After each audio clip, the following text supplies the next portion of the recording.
আমার সকল বন্ধুদের নববর্ষের প্রীতি শুভেচ্ছা জানিয়ে আজকে আমি এখানে নিয়ে এসেছি একটা বিশেষ রেসিপি। আমি এখানে দেখাবো আজকে বাসন্তী পোলাও। বাসন্তী পোলাও করার জন্য কি কি লাগছে প্রথমে আমি সেটা দেখাই। এই কাপ মেপে আমি 1 কাপ চাল নিয়েছি। যে কাপ মেপে চাল নিয়েছি সেই কাপ মেপেই জল দেওয়ার সুবিধা আছে, তাই যে কোনো একটা জিনিস মাপ ধরেই চালটা নিতে হয়। তাই আমি এই কাপ মেপেই চাল নিয়েছি। আর এইখানে ঘি রেখেছি চালটা ভাজার জন্য। এখানে কিছু কাজু বাদাম আছে, কিছু কিশমিশ আছে, আর এখানে একটা তেজপাতা, একটু আদা গ্রেট করা আছে, আর এখানে আছে কয়েকটা এলাচ ভেঙে রেখেছি, আর লবঙ্গ আছে কয়েকটা, আর এখানে দারুচিনি আছে, আর একটু হলুদ আছে। চালটা ধুয়ে আমি হলুদ মাখিয়ে আগে শুকিয়ে নেব চালটাকে। আর এখানে 4 চামচ চিনি, 1 চামচ নুন। তাহলে এগুলো দিয়েই হয়ে যাবে আজকে আমার বাসন্তী পোলাও। এই বাসন্তী পোলাওটা কীভাবে আমি তৈরি করছি সেটাই এখন দেখাচ্ছি। প্রথমে চালটা বেশ কয়েকবার জল পাল্টিয়ে আমি ধুয়ে নিয়েছি, তারপর জল থেকে চালটাকে ছেঁকে নিয়েছি। এই চালটা ভিজে অবস্থায় থাকার সময়ই চালটাতে একটু হলুদ মাখিয়ে আমি ভালো করে শুকিয়ে নেব। তাই দেখো ভিজে অবস্থায় চালে আমি একটু হলুদ দিয়ে দিচ্ছি। এরপর এই হলুদটা ভিজে অবস্থায় দিলে কি হয়, প্রতিটি চালের সঙ্গে হলুদটা খুব ভালোভাবে কিন্তু লেগে যায়। তাই ভালোভাবে মিশিয়ে নিচ্ছি চালের সঙ্গে। এরপর আমি এটা একটা পেপারের ওপর দিয়ে শুকোতে দেব, কারণ পেপারের ওপর দিয়ে শুকোলে চালটা খুব তাড়াতাড়ি একেবারে শুকনো হয়ে যায়। দেখো 10 থেকে 15 মিনিটের মধ্যে চালটা খুব সুন্দর শুকিয়ে গেছে। তাই চাল আমি এখন পেপার থেকে তুলে নিয়েছি। এরপর আমি কুকার গরম হতে দিয়েছি। প্রেসার কুকারটা গরম হলে বড় চামচের 1 চামচ ঘি দিলাম। ঘিটা একটু গলে গেলে সেখানে আমি যে গোটা গরম মশলাগুলো সব আছে সেগুলো দিয়ে দিলাম। আর এটা 30 সেকেন্ডের মতো একটু নাড়াচাড়া করে ভেজে নেব। মশলাটা ভাজার একটু গন্ধ বেরোলেই তখন আমি সেখানে দিয়ে দেবো যে কাজু বাদামগুলো আছে, কাজু বাদামগুলো দিয়ে খুব একটা বেশি ভাজার দরকার হয় না, হালকা করে একটু ভেজে নেব। কাজু ভাজা হয়ে গেলে একটু আদা ছিল, সে আদাটা দিয়ে ভেজে নেব যাতে আদার কাঁচা গন্ধটা চলে যায়।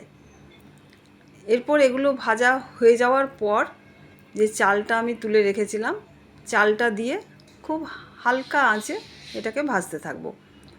একেবারে লো ফ্লেমে ভাজতে হবে, কারণ আঁচ বেশি হয়ে গেলে চাল ধরে যেতে পারে। দেখো আমি আগে কাজু বাদামের সঙ্গে আমি কিশমিশ ভাজিনি, কিশমিশ আগে দিলে পুড়ে যায়, তাই আমি এখন কিশমিশগুলো চালের সঙ্গে দিয়ে একটু নাড়াচাড়া করে ভেজে নিচ্ছি।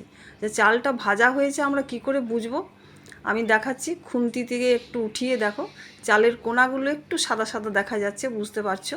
এতেই বোঝা যাচ্ছে যে চালটা আমার ভাজা হয়ে গেছে। এর বেশি আর ভাজার কোনো দরকার নেই।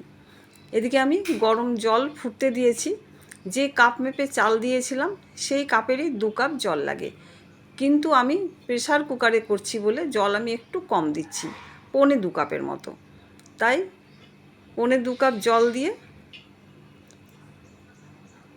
কুকারের মধ্যে, আমি এর আগে চিনি বা নুন কিছু দিইনি, তাই এখন পরিমাণ মতো একটু নুন দিয়ে দিচ্ছি।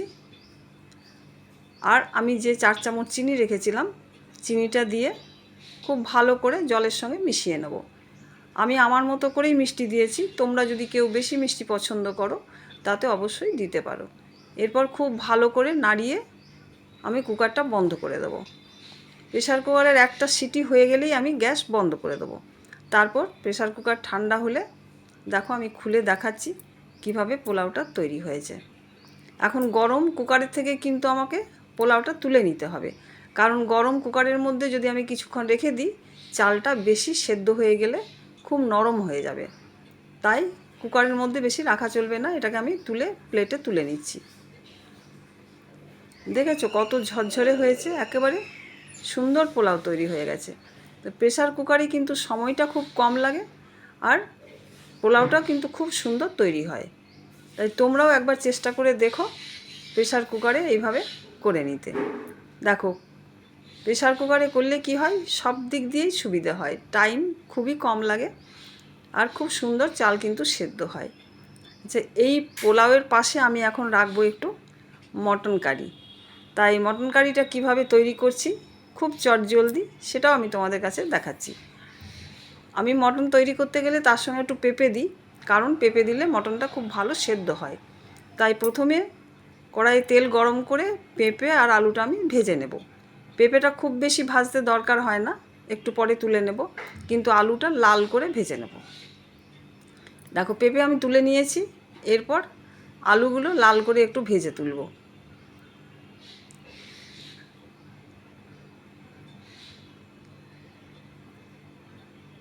দেখো আলুগুলো ভাজা হয়ে গেছে, এবার আলুগুলো আমি তুলে রেখে নিচ্ছি। আলুগুলো তুলে নেওয়ার পর কড়াইয়ে যে তেলটা আছে সেই তেলের মধ্যেই কিন্তু আমার রান্না হয়ে যাবে। আমি একটা পেঁয়াজ কুচি করে রেখেছিলাম, সেই পেঁয়াজটা দিয়ে ভেজে নিচ্ছি। পেঁয়াজটা তাড়াতাড়ি গলে যাওয়ার জন্য এখানে আমি একটুখানি নুন দিয়ে দেবো। একটু নুন দিলে কি হয়, পেঁয়াজটা খুব তাড়াতাড়ি সেদ্ধ হয়ে যায়। এই পেঁয়াজটাকে লাল করে আমি ভেজে নেব। আর এখানে যে লাল লঙ্কাগুলো দিচ্ছি, এগুলো কাঁচা লঙ্কা, লাল হয়ে গেছে, সেগুলো আমি পেঁয়াজের সঙ্গে দিয়ে ভেজে নিচ্ছি, তাতে কি মাংসটা একটু ঝাল ঝাল হবে। এরপর পেঁয়াজটা ভাজা হয়ে গেছে, এখানে আমি মাংসটা দিয়ে খুব ভালো করে কষিয়ে নেব।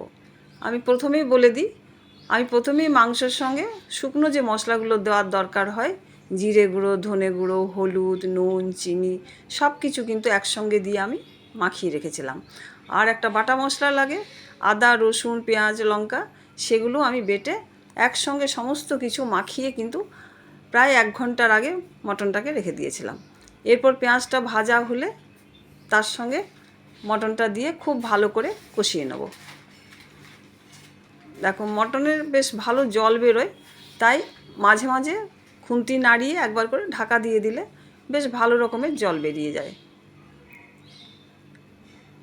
দেখো সব মটনটা আমি এতে দিয়ে দিলাম। এরপর ভালো করে এটাকে আমি নাড়াচাড়া করে ঢাকা দিয়ে দেবো।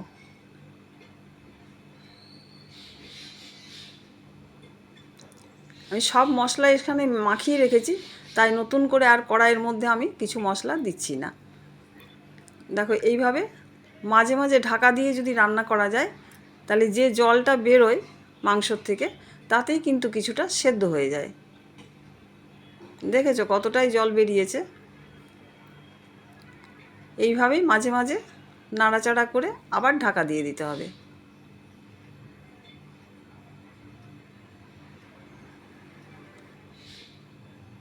এইভাবে রান্না করলে কিন্তু খুব তাড়াতাড়ি রান্নাটা হয়ে যায়।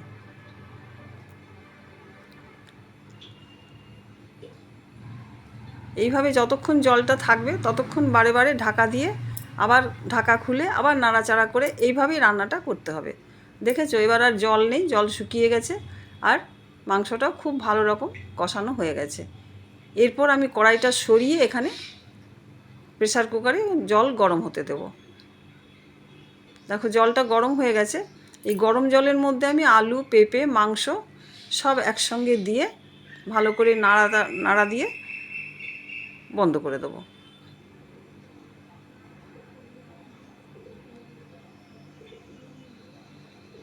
এই কুকারটা বন্ধ করে দিয়ে আমি 5টা সিটি পর্যন্ত অপেক্ষা করব। অবশ্য 5টা সিটির পর যদি দেখি সেদ্ধ না হয়, তখন তো 1-2টো আবার দিতেও হয়। তো আশা করছি 5টা সিটিতে আমার সেদ্ধ হয়ে যাবে। দেখো এখানে 5টা সিটি হয়ে গেছে। এর কুকার একটু ঠান্ডা হলে কুকারটা আমি খুলে নিচ্ছি। দেখো ঢাকাটা খুলে দেখাচ্ছি যে কত সুন্দর মাংস সেদ্ধ হয়েছে, রান্নাও হয়ে গেছে। এরপর আমি এই কুকার থেকে অন্য একটা পাত্রে মাংসটা ঢেলে নিচ্ছি। দেখেছো কত চটজলদি আমার প্রেসার কুকারে বাসন্তী পোলাও আর মটন কারি হয়ে গেল। তো তোমরাও যদি এইভাবে চটজলদি তৈরি করতে চেষ্টা করো, তবে আমার এই রেসিপি দেখে একবার বানিয়ে নিও, তারপর কিন্তু আমাকে জানিও যে আমার এই রেসিপি দেখে তোমাদের বানানো কেমন লাগলো। আর যদি ভালো লাগে একটা কমেন্টে লিখো। তাহলে আজকের মতন আমার রেসিপি আমি এখানেই শেষ করলাম। সকলকে আবার নববর্ষের প্রীতি শুভেচ্ছা জানিয়ে আজকের মতন এখানেই শেষ করছি। টাটা।